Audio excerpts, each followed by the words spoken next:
Okay, so what does it actually mean to center the community when creating mental health support? Here's Theresa, co-founder of Asian Counseling and Referral Service, to talk about what it has meant for them. We created spaces that were familiar, where people could see themselves or feel like they belong. But it was also in selecting and training staff. For a while, they were community leaders that were already helping, already available 24/7, already trusted. And we brought them in and gave them jobs. And because of their reputation and their relationship with their own communities, it made it much easier for people to access services. And I always say we use social services as the entree to mental health services. Hi, I'm Dr. Raj Sundar, a family physician and a community organizer. You're listening to Healthcare for Humans, the show dedicated to educating you on how to care for culturally diverse communities so you can be a better healer. This is about everything that you wish you knew to really care for the person in front of you, not just a body system. Let's learn together. This episode will continue our focus on mental health, specifically exploring how we can approach it in a culturally responsive manner. This time, we'll be hearing the story of an organization that has prioritized this approach since its inception, the Asian Counseling and Referral Service, or ACRS. Specializing in providing mental health and social services to Asian Americans and Pacific Islanders, this organization has about 280 staff collectively speaking about 40 languages and dialects. It serves more than 35,000 people annually. So, this episode is a founding story. When I mention that, you might immediately think of founding stories like Steve Jobs, Elon Musk, and Jeff Bezos, often named as these creative geniuses who bring ideas to life through persistence and tenacity.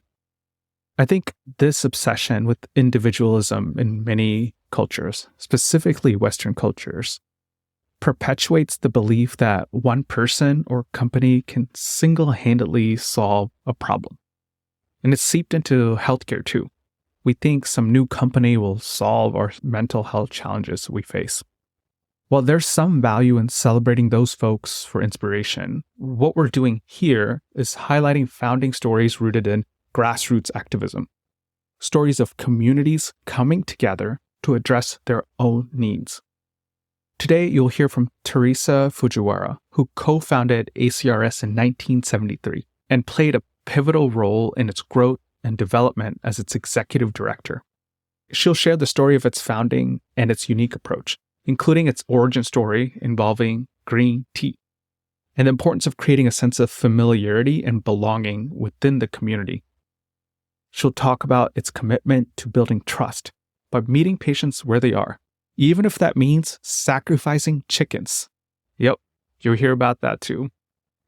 And she talks about ACRS's approach, which to this day involves providing social services as a gateway to mental health support.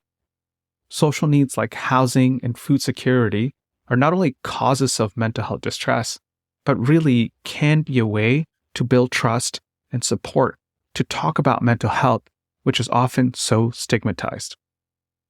This is a story worth replicating. This is what it means to build a movement within a community, advocating for and taking care of your own people. Here she is, Theresa Fujiwara. Okay. Welcome to the show, Theresa. Thank you. Happy to be here. I usually start out the podcast episode talking about the person. Tell me a little bit about where you grew up and about yourself. So I think I'm one of those rare natives. I was born in Seattle and part of a Japanese American family. Went to school, grade school, high school, was raised in the Catholic parochial school system and really was quite probably protected and isolated until I got to college. What happened in college? So when I started college, it was the height of the anti-Vietnam War movement, a lot of activism on campus. I got involved in that pretty early on. And that was coupled with a lot of the civil rights movements that were emerging at the time. And so just that whole era of social awareness and activism and being part of a collective group to try to bring about change. So I was very much a part of that generation on campus, and it really threw me into pursuing much more information about the history of my community, the social injustices in the world, and was a real turning point. And that then affected my career trajectory. Yeah, so very significant. That's awesome. How do you define your community when you say you wanted to pursue more work for your community? I think initially it was getting a better sense of the Japanese American community and learning really for the first time the consequences and implications of the incarceration during World War II. I knew about it growing up, but didn't get a lot of information about the systemic injustice of it, more the personal from my parents and my grandparents, that it was a severe hardship that they didn't want to talk about a lot, wanted to move past, and then weren't motivated to really be activists around it. But of course, I didn't experience it. And as I learned about it, I really wanted to lift up what the discrimination and the oppression that was driving that kind of decision making and those consequences for a huge group of people in the community. So I'd say it started there, but very easily because, again, I'm a child of the civil rights movement, saw all the similarities of racial injustice with other civil rights issues. And being part of the Japanese American community, for a lot of folks, they don't know if you're Japanese or Chinese. So that identity began to become more Pan-Asian. And many of the movements or activities I got involved in were broader than the Japanese American community. So it very easily made that Pan-Asian mentality work. Yeah, that's good. For me, I think about my Indian American identity and how you can start in that specific place, but find a belonging in the broader Asian community as well. Mm-hmm. And I think something you mentioned also struck a chord of how generational knowledge is passed forward, specifically around incidents or historical trauma that people have experienced, especially with Japanese Americans. And I think that's some of the message that the next generation received was part of healing is addressing the historical harm, the discrimination and prejudice that sometimes still goes on, and finding ways to rewrite the narrative of what it means to belong. That's what I'm hearing. What do you think? I think you heard it accurately. And then the other is we were younger, didn't know what the risks were because we had nothing to lose. And I think we were a little arrogant, but still it laid seed for, as we grew older, figuring out how we don't lose the intent to address the injustice, but do it in a way that honors and not threatens the desire to protect oneself in the older generation. Yeah, exactly. Thanks for sharing that. So with that context, how did you become involved with organizations like ACRS? I want to really focus maybe on the founding of that. Tell me a little bit more about your journey into that sector and feeling like this is where I'm going to make change. And maybe a brief description of ACRS for people who don't know. Okay. ACRS had its 50th anniversary this year. Unfortunately, I was out of the country, but I did help support the event, raise money. And it's, to me, just amazing that it still exists after 50 years. We didn't think that far ahead when we were laying the groundwork for ACRS. But in terms of its stability and its size is really speaks to the need for it in the community and the care that has been taken to move it forward. I got involved with ACRS. Again, it was tied to, I was into social justice, wanting to make change. I'd been working with a community leader, Bob Santos, and he was just an inspirational leader that I think if you talk to other folks in the community, I'm sure the name will come up. But it also was a time when the community mental health system at the national level changed. They started emptying out the mental institutions and were promoting community mental health. So all these community mental health centers arose, and there were a few Asian Americans that were working in the mental health field, and they saw that their services weren't being requested in the Asian community, and then there were no services provided. So if you look back, you could just even go to the ACRS archives. There was a woman by the name of Sue Tamita who worked at Harborview Mental Health, but reported to a Japanese American psychiatrist.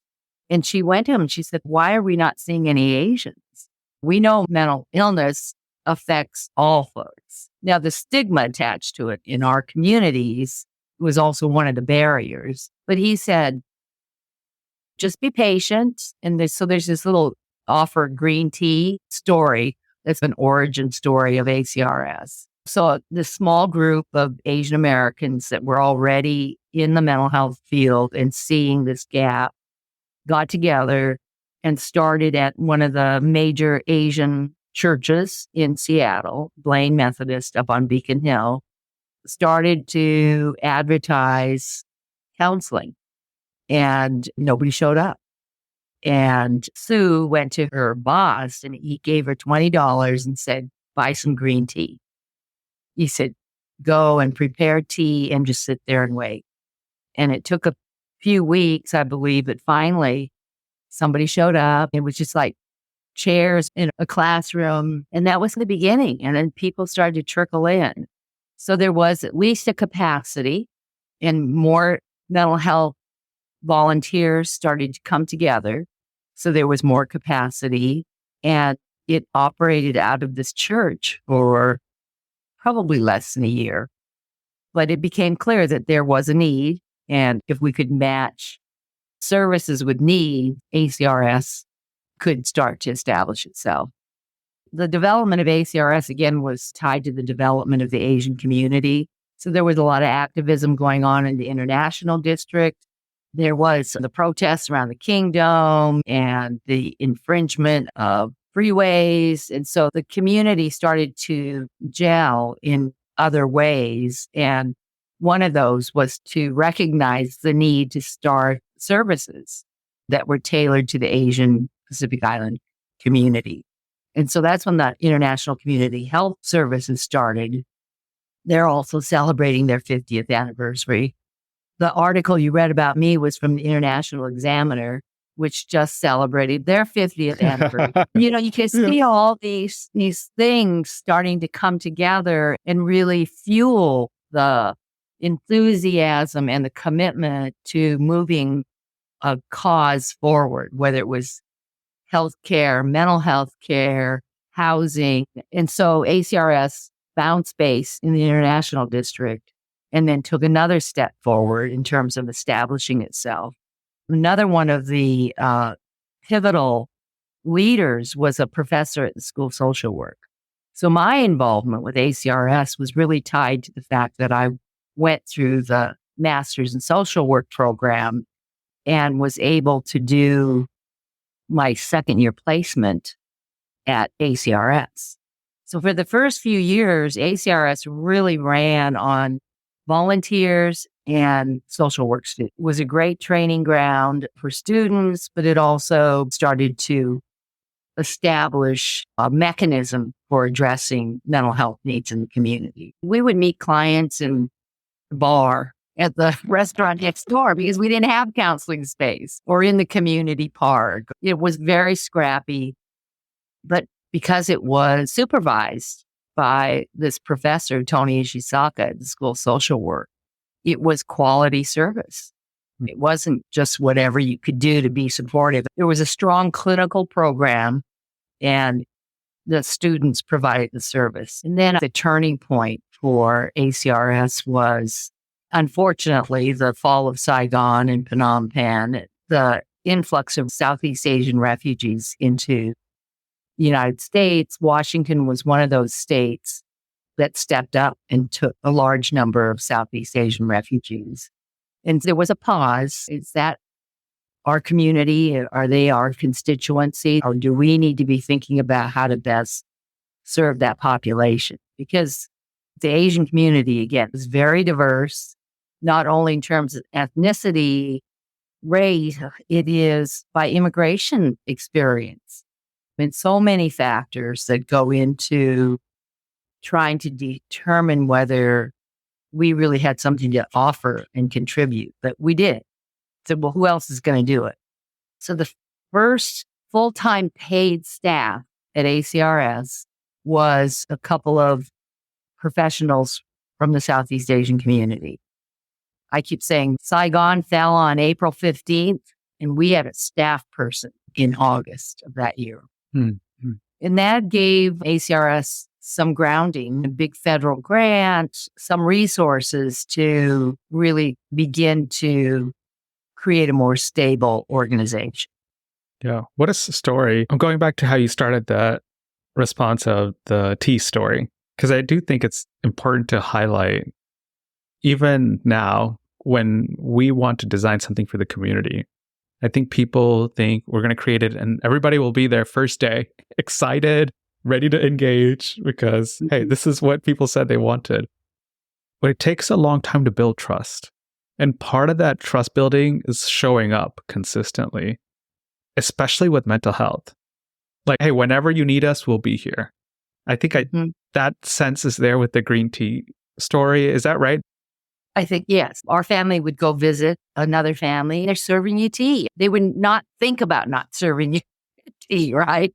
Yeah. And so that sort of natural occurrence of recognizing what speaks to your comfort from your culture, I think, was really important. Yeah, so much to learn. I'm going to keep highlighting different perspectives from that story because I'm thinking about how mental health care sometimes feels everybody should want to do virtual first. The idea of phone and computer, because it's so much more accessible, so much more convenient. Definitely, it's important for a lot of people for mental health because it hasn't been accessible for them previously. But there's importance to physical space and a place where there's some reminder of comfort and familiarity. It's not this either sterile office space with white walls that you go into, very intimidating, or a laptop in your home where it's hard to talk about in this setting. I sense that too. A lot of people need that, especially in certain communities. And I think with Asian communities, when there's so much stigma, that could be part of it too. Yeah, absolutely. And I think that was part of what ACRS prioritized. So there was that combination of a person they know, they trust, that's now being paid to help them. Our Vietnamese mental health professional, he became a trainer because he was just so good at what he did. But I would say people in the community didn't say, I'm going to ACRS. They say, I'm going to where Mr. Quinn works. So even that sort of identity of a vehicle or an organization, that wasn't the important thing. It was, they knew who he was. They trusted him. He did really excellent work. So a lot of folks came to ACRS. Yeah, it meets a fundamental human need to be known. I think that's lost in healthcare often, mental health too, when these big institutions are what we think of, whatever app or big organizations. And I love that story too of how it was Mr. Quinn's place we're going to, right? That's why we're going there, because all organizations and places are made of people. And knowing those people gives you that connection. Another way to, I think, get past that stigma. We're addressing this question, but not directly. So part of the founding was making it accessible for folks, creating a space of familiarity. What other ways was it helpful to address the stigma? I think it was being very open to a holistic East-West medicine approach. And somebody might come in and we say they're clinically depressed. They see us with their bilingual, bicultural counselor. They might see the psychiatrist working at ACRS who might say, you're depressed. I want to prescribe prescription medication. I remember hearing back, I'm not depressed, but I'm sad. I have trouble sleeping. And between the psychiatrist, the bilingual social worker, and the client, they would come to some agreement about when and how medications might be applied, but it might be also done with massage or cupping. Back in the day, people thought cupping, they'd see that, the results, and they think somebody's being abused. Now everybody does it, right? But back in the early days, I remember we had practitioners that did cupping and somebody thought they were being abused because it leaves those bruises. Or, I remember a Hmong client who would take pills, but also needed to sacrifice a chicken. So we would do things like kill chickens.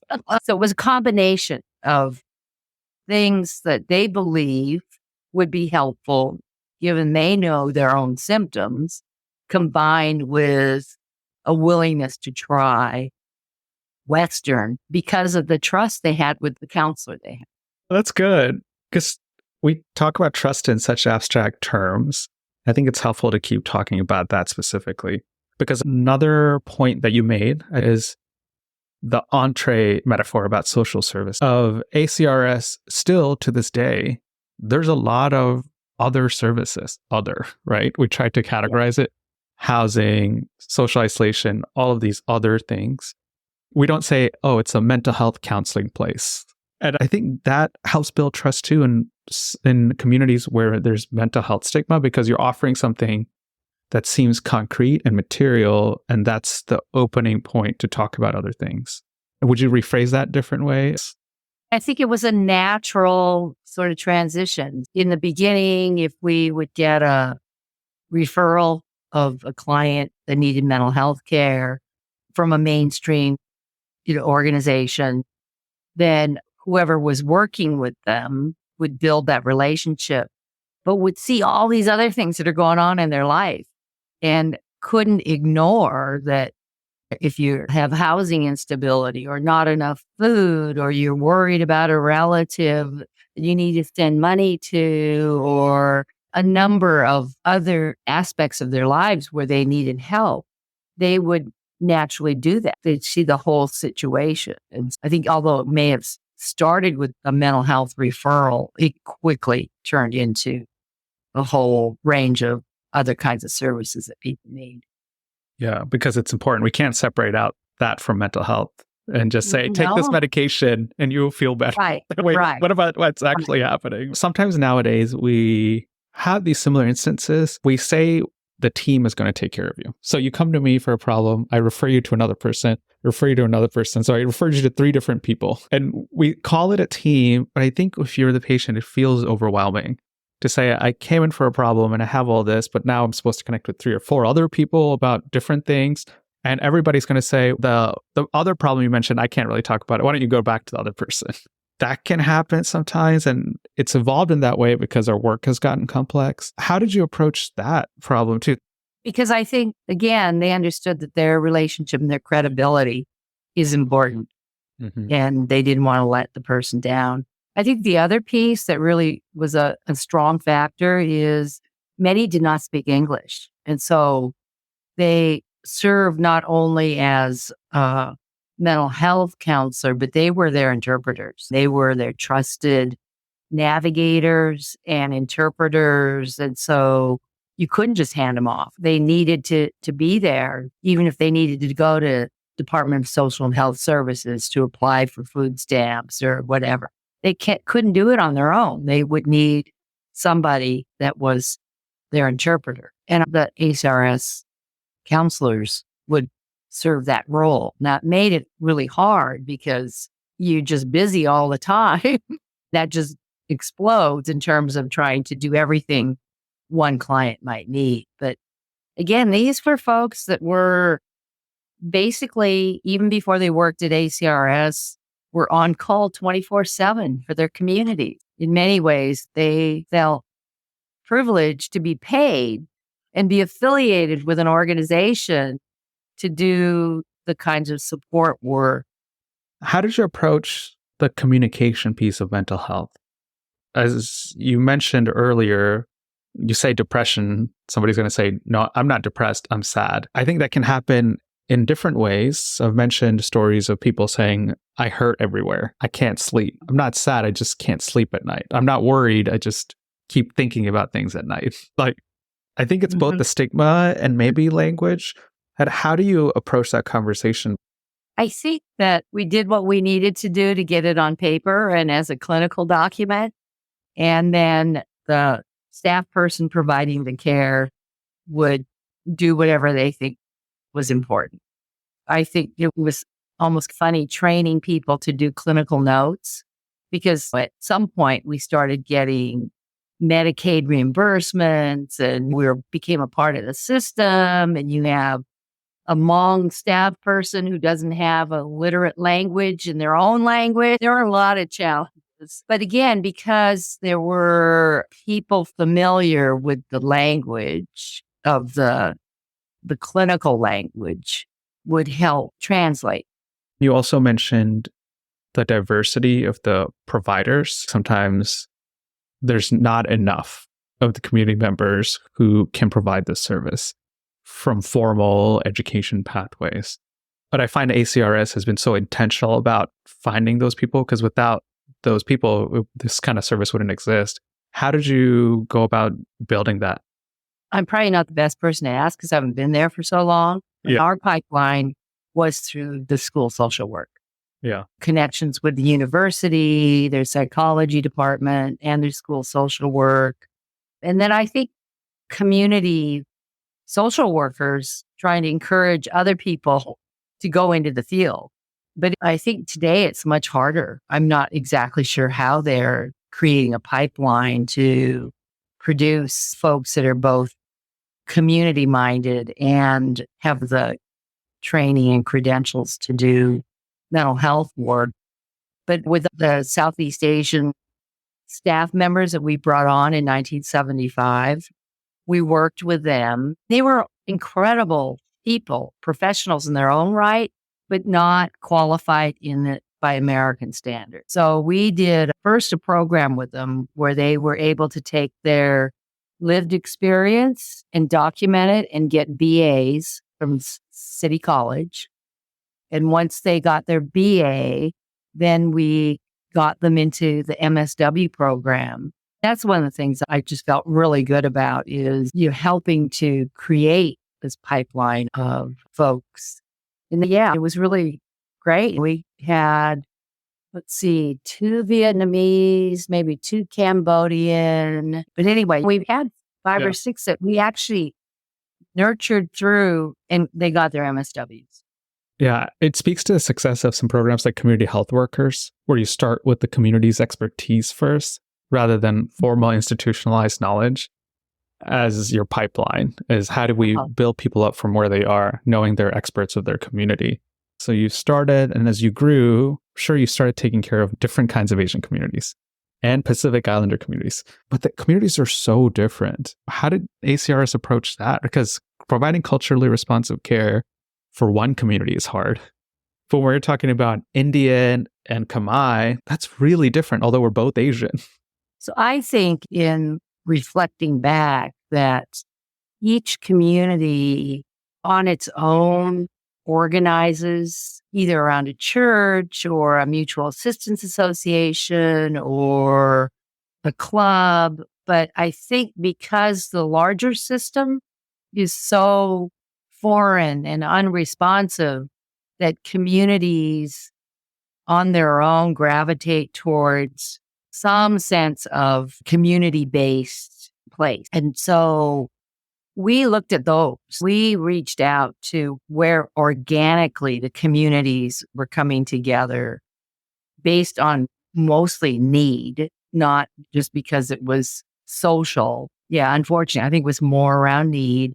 But we would recognize that those groupings were coming together, and then we would try to tap into that to say there's some structure here to maybe do some of what you're trying to do. And that's how we identified the natural trusted leaders in the communities as well. But I don't feel like we went out and created that or seeded that. It's a natural community response because we're all trying to survive in a place that's actually pretty hostile, right? Yeah. Yeah. Yeah. It speaks to focusing on relationships and looking for groups that are already forming rather than always trying to create it yourself. You're building relationships knowing that people are doing this themselves because that's what people do and trying to find a collective solution to a common hostile environment they're facing, right? Okay. Continuing the question, as ACRS evolved, how did you think about addressing community trauma? We've talked about that a lot, like the Khmer Rouge could be the internment with Japanese Americans. There's all these big events that has happened. And it's so hard to think about what does it mean to heal from that? We brought it up earlier, even for your own family. But what did it look like to talk about it, think about it? I see some of the programs with ACRS, and sometimes it's an unspoken healing. Like it's about art. It's about getting together, doing activities, knowing that you've been through something together. I don't know the right answer, but I'm curious to hear from you. Yeah, I don't think I know. I know in the Japanese American community, it always took a couple of folks that needed to talk about it, or I don't know if you're familiar with Densho, which is a oral history project that it's amazing. And I think that worked even with folks that were reluctant and not feeling like they wanted to go through a healing process by just saying, hey, can we interview you? You are a historical resource. So if you could step into that and serve a purpose other than, oh, I got to heal. And I've said that with even the younger folks back in the day, it was easier for us to come together, to work together, as opposed to party together. That social connection was around a common work ethic, which was embedded in community activities. I think there needs to be a purpose to gathering or getting together. I think some people bring people together just to bring people together, and that's hard.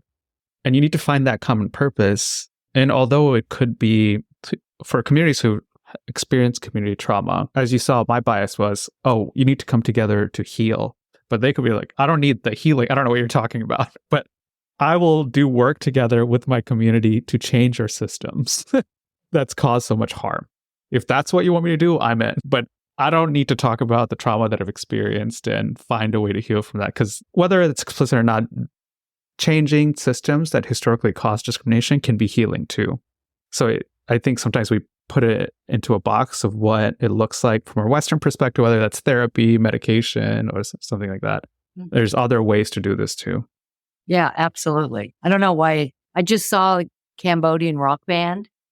You did? Yeah. I thought that was a healing. Was it just a different way and a completely the young generation, again, lifting it up, but responding to it in a very different way. And it struck me because I worked really closely with a number of Cambodian leaders who the things they described, the torture that they endured or saw it imposed on their loved. It's just this heart-wrenching. I can't imagine how they felt about all these things. And to see the next generation's response to dealing with it. And everybody has a different way of responding to that, and we need to make room for that too.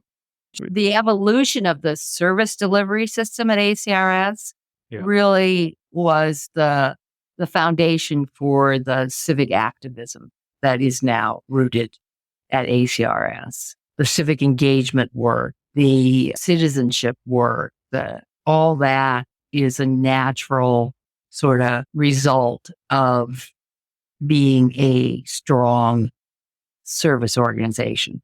That it is the systems change stuff that had to become also a priority for an organization like ACRS. It helps engage and empower people, which is so important with this work when you're coming from the community itself. Any other advice for healthcare organizations looking to create the right approach for mental health services for diverse communities?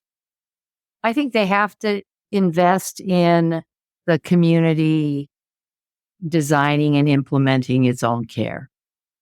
It's hard for mainstream systems, especially like I think with the Asian community, because of the intricacies of the differences amongst different ethnic groups. We're part of something much bigger, and it's important or we can continue to make progress.